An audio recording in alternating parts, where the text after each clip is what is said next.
tous. Je tiens à remercier les organisateurs d'avoir accepté ma communication intitulée Attitude thérapeutique devant traumatisme crânien chez la population pédiatrique. Donc, en guise d'introduction, le traumatisme crânien chez l'enfant.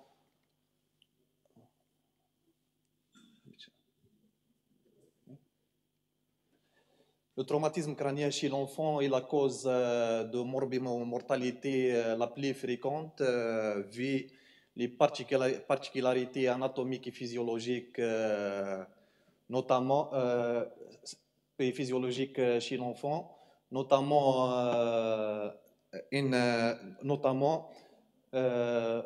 qui lui rend plus exposé et vulnérable, notamment l'ouverture des sutures avec l'épaisseur fine de l'os, avec une faible musculature axiale. En plus, le rapport volume tête-corps élevé.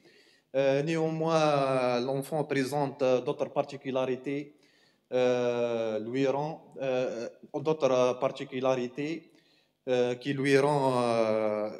qui lui permettent une meilleure récupération.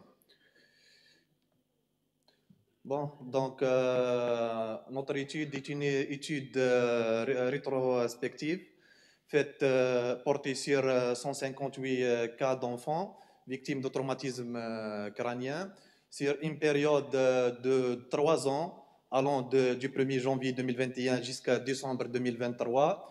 Donc, pour la population de l'étude, les enfants de moins de 16 ans,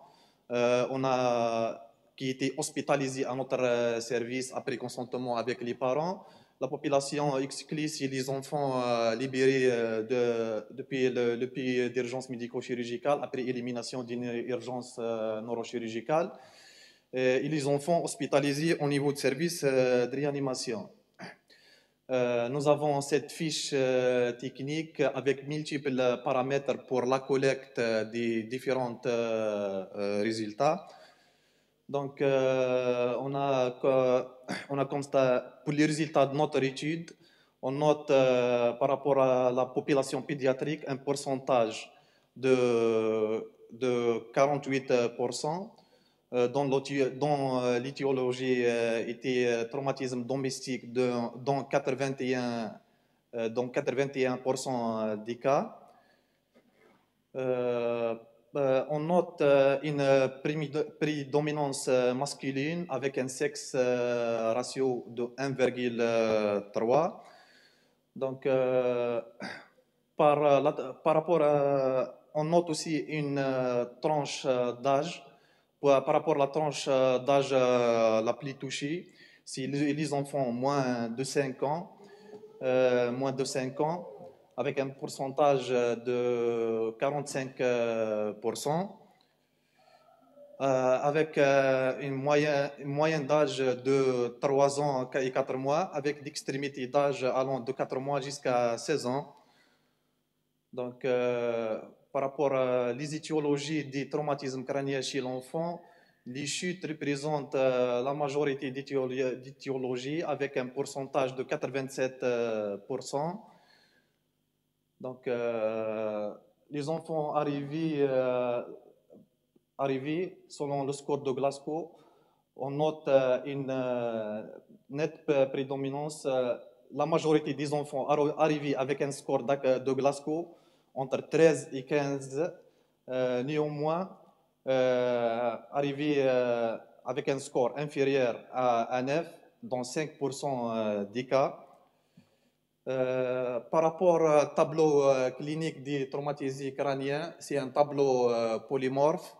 Donc, pour les signes les plus fréquents, le signe le plus fréquent, c'est la perte de connaissance initiale à 43%.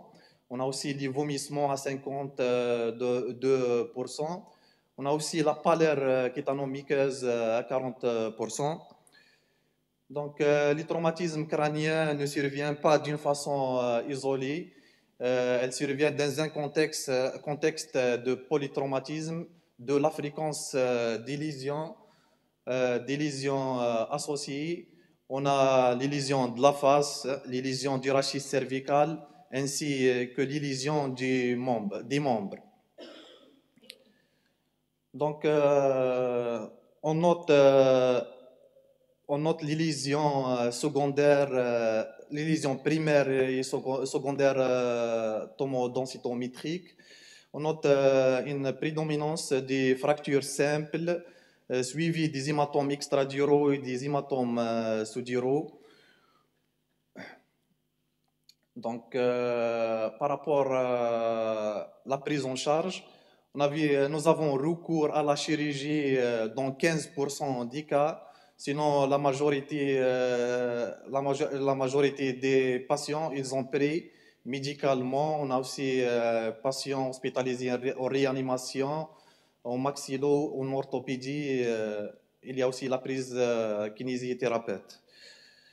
Donc, par rapport à, on note une durée d'hospitalisation moyenne de 3 jours, avec des extrémités allant de 1 jour jusqu'à 14 jours. Pour la répartition des malades selon les modalités évolutives, donc l'évolution était favorable dans 89% des cas. Donc, on a quelques cas illustratifs. Voici le cas de la petite Mira âgée de 11 mois qui est venue au pavillon d'urgence chirurgicale pour la prise d'un traumatisme crânien suite à une chute d'un lit d'une hauteur de 50 cm. L'examen clinique à son arrivée, patiente, elle était scorée à 8 selon le score de Glasgow avec mydriase homolatérale et un déficit moteur contralatéral. Donc, une TDM cérébrale a été faite en urgence, objectivant un hématome extradural avec un important effet de masse. Donc, après préparation sur le plan anesthésique, malade admise au bloc opératoire, évacuation de l'hématome extradural, réalisation de l'hémostase.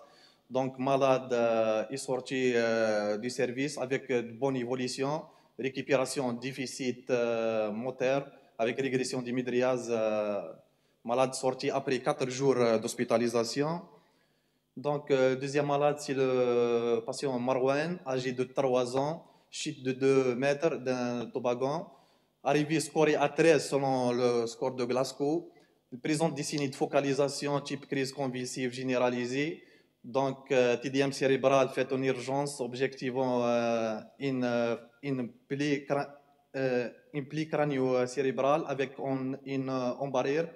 Donc, malade admis au bloc opératoire, levée de l'embarrure, réparation de la plaie crânio-cérébrale avec des bonnes suites post-opératoires.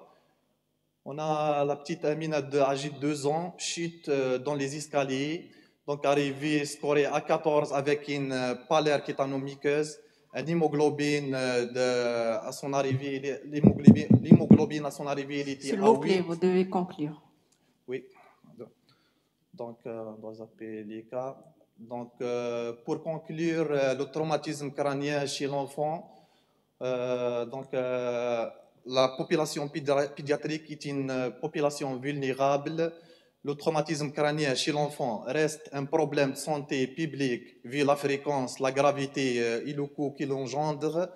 Donc, les parents restent les principaux acteurs de la surveillance des enfants. Je vous remercie pour votre attention.